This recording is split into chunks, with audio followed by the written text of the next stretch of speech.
आखिरी बार कह रहे हैं, कोई नौटंकी नहीं चाहिए हमें। चलिए।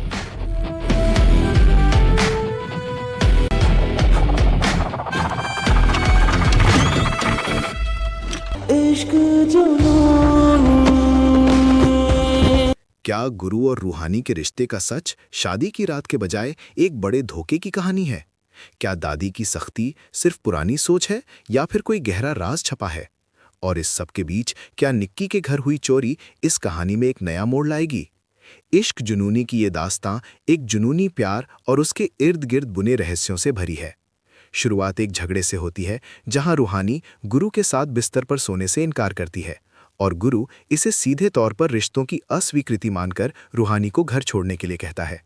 दादी इस तकरार को शांत करने की कोशिश करती हैं, लेकिन उनके गुस्से की वजह कंपाउंडर, शायद गुरु का उपनाम, के खर्राटों से परेशान कोई और नहीं बल्कि रूहानी का व्यक्तित्व है। बातचीत के बीच ये स्पष्ट हो जाता है कि गुरु और रूहानी के रिश्ते में सिर्फ शारीरिक दूरी ही नहीं बल्कि एक गहरा भावनात्मक टकराव भी है। दादी कुसुम और ललिता को उनका कमरा सजाने का आदेश देती हैं और उन्हें बहुरिया के रूप में संबोधित करती हैं, जो आने वाले बच्चे की मां बनने वाली है। ये एक नया रहस्य खोलता है, क्या रूहानी गर्भवती है? गुरु रूहानी को समझाता है कि उसने अपने परिवार के लिए झूठ बोला है और वो अपने वादे को निभाने के लिए किसी भी हद तक जा सकता है।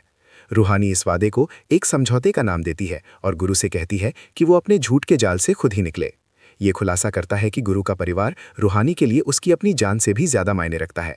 अगला सीन एक रहस्यमयी माहौल बनाता है जहां दादी रूहानी को तैयार करने के लिए कहती हैं और ललिता को मोमबत्तियां जलाने का निर्देश देती हैं।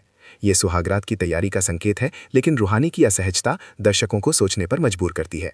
जसलीन दादी को समझाने की कोशिश करती है कि वे पुरानी सोच की हैं, लेकिन रूहानी इस बात से दुखी है कि उसका बचपन रूहानी के लिए श्राप बन गया है। ये एक चौंकाने वाला बयान है जो रूहानी के अतीत से जुड़े किसी गहरे राज की ओर इशारा करता है।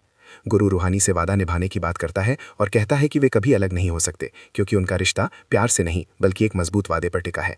वो किसी भी कीमत पर अपने वादे को नहीं तोड़ने की कसम खाता है। एक और सीन में गुरु रूहानी को चेतावनी देता है कि अगर वो चीखेगी तो वो उसके पास नहीं आएगा।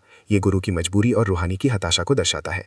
कंपाउंडर कमरे में एक भी एक्स्ट्रा गद्दा ना होने से परेशान है और उसे नीचे सोना पड़ेगा। वहीं ललिता दादी से गुरु और रूहानी के बीच को छुपाए जाने की आशंका व्यक्त करती है और जासूसी करने की बात कहती है। गुरु रूहानी को बताता है कि वो पत्थर दिल नहीं है, लेकिन उनसे अलग है और उनका मिलन असंभव है। रूहानी इस पर यकीन नहीं करती और कहती है कि प्यार में आसमान भी जमीन पर झुक जाता है। अगला प्लॉट ट्विस्ट त्रिपुरारी जी की एंट्री से आता है, जो गुरु को धमकी मिलने की बात बताता है।